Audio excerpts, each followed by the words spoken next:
আচ্ছা, এই পেন্টিংটার কোনো স্পেসিফিক নাম আছে কিনা আমাকে জানিও তো। হাই, আমি Anupama. It's my home diaries part 5। আর আমি চ্যালেঞ্জ নিয়েছি ঘরের প্রতিটা কোণ নিজের বানানো ডেকস দিয়ে অ্যাস্থেটিক করে তোলার। টেবিল আর চেয়ারটা কালার করার ভিডিও তো আগের পার্টি শেয়ার করেছি। এবার পালা এটাতে কিছু আঁকাআঁকি করে সুন্দর করে তোলার। মার্কার্স দিয়ে আউটলাইনগুলো করে নিয়েছি, এবার রং করার পালা।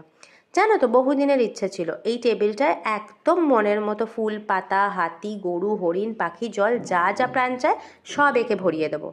কথাটা একটু বোকা বোকা শোনালেও এরকমটাই ইচ্ছা ছিল বরাবর। যবে থেকে এটা পেন্ট করব ঠিক করেছিলাম। আসলে আমি এটা বানাচ্ছি এই ভেবেই যাতে এটা দেখেই আমার মনটা ভালো হয়ে যায়।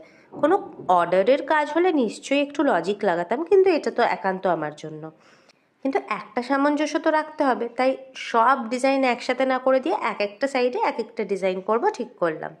এইটার কোনো স্পেসিফিক নাম আছে কিনা আমি জানি না, যেমন মধুবনী বা কালীঘাট পটচিত্র ফর্ম হয় ওরকম কিছুটা রাজস্থানী স্টাইল মনে হয় আমার, বাট এক্স্যাক্টলি নাম আছে কিনা জানি না। তোমরা জানলে প্লিজ জানিও তো। এটা ঠিক যে এটা করতে অনেকটা টাইম লেগে যাচ্ছে, প্রায় একটু একটু করে 4-5 দিন, but each second is worth it. এটা দেখে সবাই আমাকে প্লিজ কমেন্ট করে জানিও কেমন হয়েছে, যদি ভালো লাগে। আর যদি নতুন হয়ে থাকো আমার চ্যানেলে, তাহলে প্লিজ চ্যানেলটা একটু সাবস্ক্রাইব করে দিও। Till then, bye bye, stay tuned for my next video.